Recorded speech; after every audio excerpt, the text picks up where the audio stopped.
Seminário Nacional Universalizar a ESB 41 anos. Universalizar com justiça climática. O Brasil pós-COP30. Eu vou conversar agora com Verônica Sanches, presidente da ANA, a Agência Nacional de Águas. Olá, presidente, tudo bem? Tudo bem. Presidente, o Marco Legal do Saneamento está completando 5 anos agora. De que forma a ANA trabalhou durante esse período, a atuação da ANA nesse período, nesses 5 anos, para o Marco Legal do Saneamento?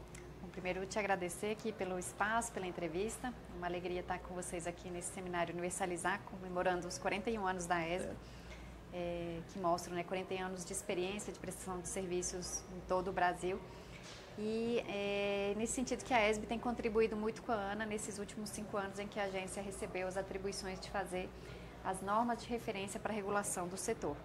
Então, o papel da ANA nesses últimos 5 anos foi estruturar a agência para assumir essa nova competência, trazendo especialistas de várias áreas do governo federal e de outras agências reguladoras para montarem uma equipe que tratasse de regulação do saneamento básico e estabelecer uma agenda regulatória que traga os principais desafios da harmonização da regulação no Brasil. Para você ter uma ideia, hoje a gente tem mais de 100 agências reguladoras infranacionais, ou seja, agências estaduais, municipais ou intermunicipais que regulam os serviços nas suas áreas de atuação, só que cada uma com regras diferentes. E o que acontece com isso? Que isso gera um ambiente de instabilidade, de incerteza para quem vai investir, seja uma empresa pública, seja uma empresa privada. Quando a empresa tem um custo muito elevado de ter que lidar com várias normas diferentes, isso acaba implicando, vamos dizer assim, naqueles custos indiretos que acabam reverberando na tarifa das pessoas, da população. Então, quando a gente tem esse ambiente de diversidade da regulação, o papel da ANA, com a alteração da Lei 11.445, enfim, o novo Marco Legal do Saneamento, se atribuiu à ANA fazer essa uniformização, essa parametrização da regulação do setor para trazer um ambiente de estabilidade jurídica, de um ambiente regulatório previsível em que os investidores saibam quais são as regras do jogo para investir no saneamento no Brasil. E qual a importância disso? A importância disso é que a gente precisa atrair para o Brasil mais ou menos 1 trilhão de investimentos em saneamento, entre novos investimentos, atualização das redes existentes, ampliação dos serviços de resíduos sólidos urbanos, a infraestrutura para drenagem urbana para lidar com os eventos climáticos mais extremos. Então, isso tudo é um volume de investimentos tão grande que se a gente não tiver um ambiente previsível, estável, que atrai esses investimentos e que os investidores saibam que terão um retorno esperado nesse setor, eles não vêm. Então, o que a Agência Nacional de Águas tem feito a partir das resoluções que trazem os parâmetros de regulação para o setor é dialogando com toda a sociedade, e a ESB tem sido muito importante nas contribuições para essas normas, com toda a sua experiência, com todo o conhecimento que tem espalhado pelo Brasil, para que a gente possa fazer boas normas. E essas boas normas, elas são aplicadas a nível nacional, porém, respeitando as particularidades locais. Então, cada agência, quando a gente publica uma norma, ela analisa aquela norma e aplica ela à sua realidade, detalhando os aspectos da localização, culturais, geográficos. De bioma mesmo, geográficos. Então, tem água disponível, não tem água disponível? Qual a cobertura de serviço de saneamento daquela população onde vai ser atendida, onde vai ser prestado o serviço? Se a água é captada no rio, se é uma água de dessalinização, se a gente pode utilizar o reuso da água para fins não potáveis. Enfim, cada estado vai olhar em cada lugar a particularidade que vai ser prestado de serviço. Então, a ANA, nesse ano de 2025, completa 5 anos da nova atribuição e eu tenho certeza que a gente consolidou esse trabalho de fazer a regulação do setor de saneamento e esses parâmetros nacionais com muita qualidade. O retorno que eu tenho tido tanto dos membros da ESB, mas de outras associações, de prestadores, das próprias entidades reguladoras infranacionais, é que a gente trouxe essa visão ampliada da regulação com expertise e os melhores parâmetros nacionais e internacionais para regular o serviço de saneamento e tem contribuído dessa forma para trazer os novos investidores em um ambiente propício ao investimento em saneamento básico. A senhora falou num montante de 1 trilhão, certo? Como trazer esses investimentos? Como convencer os investidores a investir no saneamento?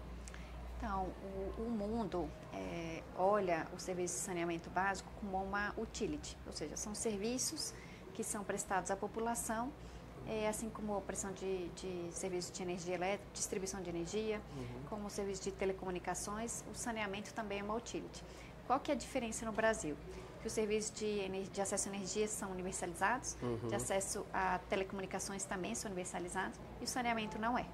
Então, o volume de investimentos que a gente precisa colocar em ampliação da infraestrutura existente e chegar nos novos serviços como coleta e tratamento de resíduos sólidos, extinção dos mais de 3 mil lixões que ainda tem no Brasil, investir em drenagem urbana para evitar que as cidades fiquem alagadas quando tem uma grande cheia, uma enchente, ou que fiquem sujeitas aos danos patrimoniais decorrentes de cheias muito intensas, é a forma da gente atrair investimentos. E aí, quando o mundo olha para o Brasil é um mercado consumidor gigantesco e o que falta são regras claras. Então, a regulação tem um papel muito importante em trazer um ambiente regulatório em que os contratos são previsíveis e vão ser respeitados, em que o retorno do capital investido também será respeitado e em que, se tiver algum problema e o agente, ou seja, o investidor quiser resolver, ele vai ter as regras claras para resolver aquele problema. Então, segurança jurídica. Segurança jurídica, exatamente. Segurança jurídica, previsibilidade, que daí o ambiente, os investidores que chegam no Brasil falam, não, essas são as regras do jogo, eu topo entrar nesse jogo. E é isso que a gente tem visto nos últimos leilões de saneamento, em que a gente tem visto empresas de outros países, empresas espanholas, empresas coreanas, canadenses entrando no setor de saneamento no Brasil, empresas de outros setores regulados, como o setor de energia, entrando no setor de saneamento, o que mostra que o setor está atraindo investidores para garantir a universalização. Presidente, o mundo tem discutido e a gente não pode deixar de falar sobre a COP30, né, que acabou de acontecer aqui no Brasil. Como é que a senhora tem enxergado essa relação do saneamento com o meio ambiente, com o clima, com os investidores, a ANA também fazendo parte desse processo? Como é que a senhora tem visto o clima, meio ambiente e o saneamento nos últimos anos, principalmente porque a senhora participou da COP30 também, né? O que a senhora tem a dizer? Então, a Agência Nacional de Águas e Saneamento participou de forma muito intensa na COP. Nós levamos a nossa equipe e discutimos em mais de 30 painéis ao longo da COP, na Zona Azul, na Zona Verde, na Agrizona, enfim, em vários ambientes lá na COP. Eu acho que foi um marco para as COPs ter realizado uma COP no Brasil, na Amazônia, numa cidade no coração da Amazônia, que foi Belém.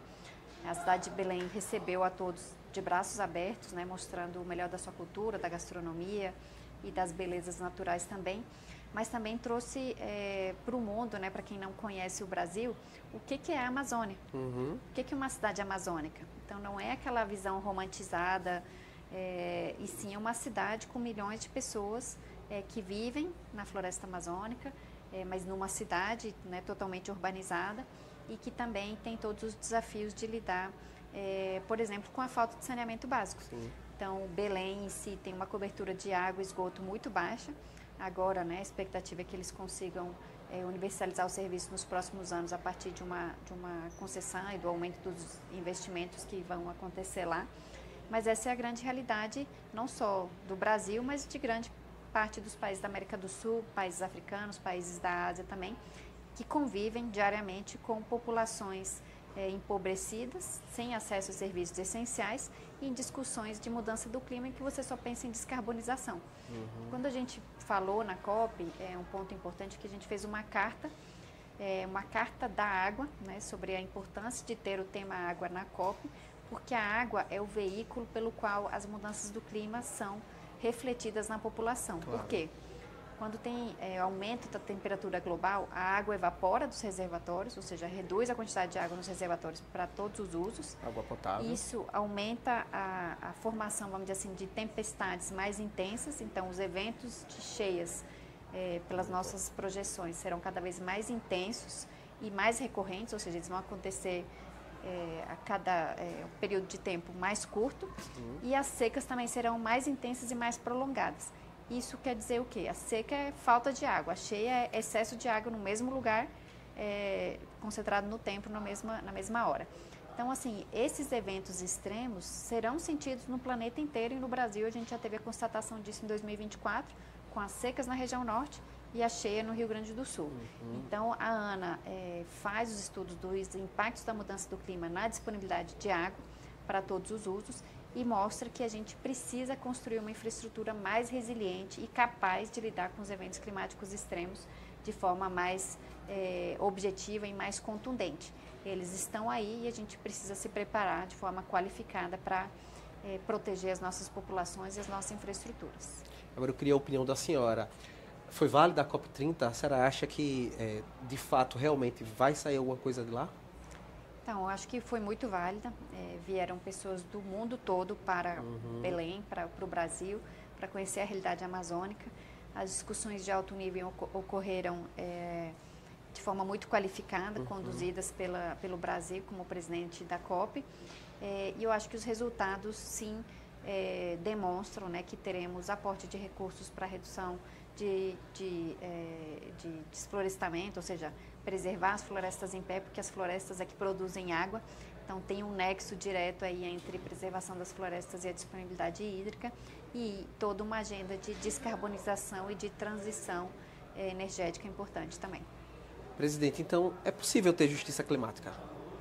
A gente está trabalhando para isso e uma parte importante da justiça climática é o saneamento básico.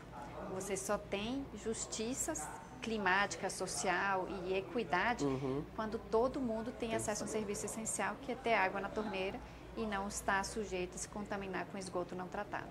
Presidente, quero agradecer mais uma vez. É sempre muito bom conversar com a senhora. Obrigada, a gente eu que aprende agradeço. muito e a senhora fala de uma forma muito fácil, que até para os leigos entende muito fácil. E eu queria que a senhora ficasse à vontade agora para as considerações finais da senhora. Eu que te agradeço a oportunidade de estar falando com vocês no Seminário Universalizar.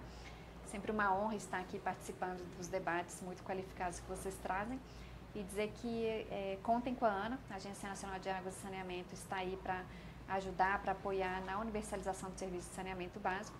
E nesse ano de 2025, a ANA completa 25 anos de existência, então é uma referência também nacional que a gente está fortalecendo, tanto na gestão de recursos hídricos como no saneamento básico. Obrigado, presidente. Obrigada a você. Talk Show é básico, porque universalizar é a nossa missão.